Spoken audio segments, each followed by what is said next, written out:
Assalamualaikum warahmatullahi wabarakatuh. Hamdan wa syukranillah amma ba'du. Yang terhormat Bapak Dr. Iqbal Amal Mujaki MPD selaku dosen pengampu mata kuliah Filsafat Pendidikan Islam. Perkenalkan, nama saya Fitriani Ramadan, mahasiswi program studi pendidikan agama Islam semester 4. Dengan membuat video ini saya akan memaparkan jawaban dari 8 soal ujian akhir semester. Baik, langsung saja. Jawaban soal pertama itu mengenai demokratisasi pendidikan sebagai menuju jalan keadilan dan kesetaraan belajar. Menurut saya, demokratisasi pendidikan adalah upaya memberikan kesempatan belajar yang sama kepada seluruh peserta didik tanpa membedakan latar belakang sosial, ekonomi, budaya, dan juga pengetahuan akademik. Dan dalam pembelajaran PAI, demokratisasi pendidikan dapat diwujudkan melalui pembelajaran dialogis, partisipatif, dan juga menghargai keberagaman siswa. Adapun prinsip demokratisasi dapat diterapkan melalui diskusi kelompok, musyawarah kelas, presentasi, dan juga pembelajaran berbasis proyek. Nah, guru tidak lagi menjadi satu-satunya sumber pengetahuan, tetapi berperan sebagai fasilitator yang membantu siswa mengembangkan pemahaman keagamaan secara kritis dan tanggung jawab. Menurut Yasman Shah dan Zakir 2022, pendidikan Islam di era digital perlu mengembangkan pembelajaran yang terbuka, kolaboratif, dan mampu menyesuaikan diri dengan perkembangan teknologi. Hal ini menunjukkan bahwa demokratisasi pendidikan memiliki relevansi yang kuat dengan kebutuhan pendidikan modern. Namun demikian, tantangan terbesar di era digital adalah maraknya penyebaran hoaks keagamaan, rendahnya literasi digital, serta kesenjangan akses teknologi. Nah, oleh karena itu, budaya tabayun, berpikir kritis, dan etika bermedia perlu menjadi bagian penting dalam pembelajaran PAI. Selanjutnya, saya akan menjawab soal kedua, membahas pemikiran Ibnu Khaldun mengenai pendidikan sebagai proses yang memperhatikan aspek akal dan adab. Menurut Ibnu Khaldun, pendidikan bertujuan mengembangkan akal sekaligus membentuk akhlak dan adab peserta didik. Beliau menolak metode pembelajaran yang terlalu keras karena dapat menghambat perkembangan potensi anak. Konsep ini memiliki kesesuaian yang menempatkan peserta didik sebagai subjek pembelajaran. Menurut Nur Arifah 2024, pemikiran Ibnu Khaldun tentang pembelajaran bertahap dan sesuai perkembangan peserta didik sangat relevan dengan paradigma pembelajaran kurikulum merdeka. Dalam pembelajaran PAI SMP, sintesis tersebut dapat diterapkan melalui project based learning. Misalnya pada materi zakat dan sedekah, siswa tidak hanya mempelajari konsepnya, tetapi juga membuat proyek sosial berupa galangan bantuan untuk masyarakat sekitar. Dengan demikian, pembelajaran tidak hanya mengembangkan kemampuan berpikir, tetapi juga membentuk karakter dan kepedulian sosial siswa. Selanjutnya, saya akan menjawab soal ketiga, membahas pemikiran Kiai Haji Ahmad Dahlan mengenai integrasi ilmu agama dan ilmu sains dalam pendidikan. Menurut Kiai Haji Ahmad Dahlan, pendidikan harus mampu mengintegrasikan ilmu agama dan ilmu sains atau ilmu umum agar menghasilkan manusia yang beriman, berilmu, dan bermanfaat bagi masyarakat. Pemikiran tersebut masih sangat relevan saat ini karena banyak pelajar yang memiliki kemampuan akademik yang baik tetapi menghadapi bermasalah moral seperti kurang disiplin, rendahnya kepedulian sosial, dan penyalahgunaan dalam media digital. Menurut Suyitno 2022, integrasi ilmu agama dan ilmu pengetahuan merupakan salah satu strategi penting dalam membangun karakter peserta didik di era modern. Contoh penerapannya dalam pembelajaran PAI adalah mengintegrasikan materi menjaga lingkungan dengan ayat-ayat Al-Quran tentang larangan berbuat kerusakan di muka bumi, serta penjelasan ilmiah mengenai pentingnya pelestarian lingkungan. Dengan demikian, siswa memahami bahwa ilmu agama dan ilmu sains saling melengkapi dalam membangun peradaban yang lebih baik. Selanjutnya, saya akan menjawab soal keempat, yang membahas pemikiran Kiai Haji Hashim Asy'ari tentang pentingnya akhlak dan sikap tawadu kepada guru dalam pendidikan Islam. Menurut Kiai Haji Hashim Asy'ari, dalam kitab Ta'limut Ta'lim, keberhasilan pendidikan tidak hanya ditentukan oleh kecerdasan intelektual, tetapi juga oleh kualitas akhlak peserta didik.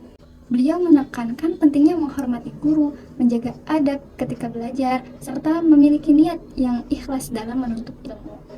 Menurut Fathur Rahman 2022, pemikiran Kiai Haji Hashim Asy'ari sangat relevan dalam pendidikan karakter karena menempatkan akhlak sebagai fondasi utama proses pendidikan.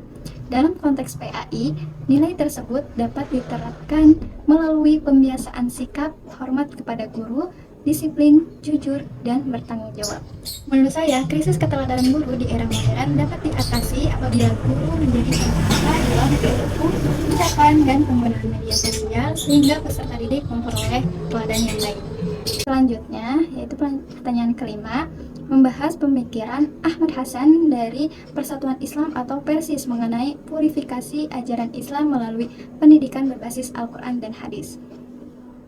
Menurut Ahmad Hasan, pendidikan Islam harus berlandaskan Al-Quran dan hadis yang sahih, sehingga peserta didik memperoleh pemahaman agama yang benar dan terhindar dari praktik keagamaan yang tidak memiliki dasar yang kuat. Dalam konteks kurikulum PAI saat ini, pemikiran tersebut mendorong pentingnya penguatan literasi Al-Quran dan hadis serta kemampuan berpikir kritis dalam memahami dalil keagamaan. Menurut Rosidin 2022, pemikiran Ahmad Hasan lebih dekat kepada reformisme pendidikan karena mendorong pembaruan cara berpikir umat Islam melalui pemurnian ajaran berdasarkan sumber utama Islam. Oleh karena itu, saya berpendapat bahwa pemikiran Ahmad Hasan lebih mencerminkan reformisme daripada konservatisme karena bertujuan memperbaiki kualitas pendidikan Islam sesuai dengan tuntunan Al-Quran dan hadis. Selanjutnya, saya akan menjawab soal ke-6 yang membahas hubungan antara ontologi, epistemologi, dan aksiologi sebagai 3 pilar utama filsafat pendidikan Islam. Yang pertama, ontologi, membahas hakikat manusia, alam, dan Tuhan. Epistemologi, membahas sumber dan cara memperoleh pengetahuan. Sedangkan yang ketiga itu aksiologi, membahas tujuan serta nilai penggunaan ilmu pengetahuan. Menurut Abudin Nata 2023, ketiga aspek tersebut saling berkaitan dan tidak dapat dipisahkan dalam pendidikan Islam. Ontologi menjadi dasar pemahaman bahwa manusia adalah hamba Allah, sekaligus khalifah di bumi. Epistemologi menjelaskan bahwa ilmu diperoleh melalui wahyu, akal, dan pengalaman. Sedangkan aksiologi menegaskan bahwa ilmu harus digunakan untuk kemaslahatan umat dan mendekatkan diri kepada Allah Subhanahu wa Ta'ala. Oleh karena itu, visi dan misi program studi pendidikan agama Islam harus diarahkan pada pembentukan pendidik yang profesional, berakhlak mulia, serta mampu mengembangkan ilmu untuk kemajuan masyarakat. Selanjutnya, saya akan menjawab soal ke-7 yang membahas konsep takdir yang dikemukakan oleh Syekh Muhammad Naqib Al-Attas sebagai orientasi utama pendidikan Islam. Menurut Al-Attas, pendidikan bukan sekedar transfer ilmu pengetahuan, tetapi proses penanaman adab sehingga seseorang mampu menempatkan segala sesuatu sesuai dengan kedudukannya. Konsep takdir memiliki kesesuaian dengan tujuan pendidikan nasional yang menekankan pembentukan manusia beriman, bertakwa, berakhlak mulia, dan juga bertanggung jawab. Menurut Rahman 2024, konsep takdib masih sangat relevan untuk menjawab berbagai permasalahan moral dalam dunia pendidikan saat ini. Dalam penyusunan RPPPAI, konsep takdib dapat diterapkan dengan merumuskan tujuan pembelajaran yang tidak hanya berorientasi pada aspek pengetahuan tetapi juga perubahan sikap dan perilaku peserta didik. Dengan demikian, keberhasilan pembelajaran tidak hanya diukur dari nilai akademik, tetapi juga dari kualitas karakter yang terbentuk.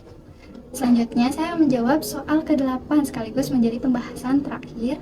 Pada soal ke-8 itu membahas gagasan Ismail Roji Al-Faruqi mengenai islamisasi ilmu pengetahuan serta penerapannya dalam model pembelajaran interdisipliner antara pendidikan agama Islam dan ilmu sosial. Menurut Ismail Roji Al-Faruqi, ilmu pengetahuan dan agama tidak boleh dipisahkan karena keduanya berasal dari Allah Subhanahu wa Ta'ala. Oleh sebab itu, seluruh cabang ilmu perlu diintegrasikan dengan nilai-nilai Islam. Menurut Huda 2023, Islamisasi ilmu pengetahuan bertujuan membangun paradigma keilmuan yang seimbang antara dimensi akademik dan spiritual. Contoh model pembelajaran interdisipliner yang dapat diterapkan adalah integrasi antara mata pembelajaran PAI dan sosiologi melalui tema keadilan sosial dalam Islam. Menurut saya, model ini sangat relevan dengan kebutuhan abad 21 karena mampu mengembangkan berpikir kritis, kolaboratif, dan juga berorientasi dalam pemecahan masalah nyata.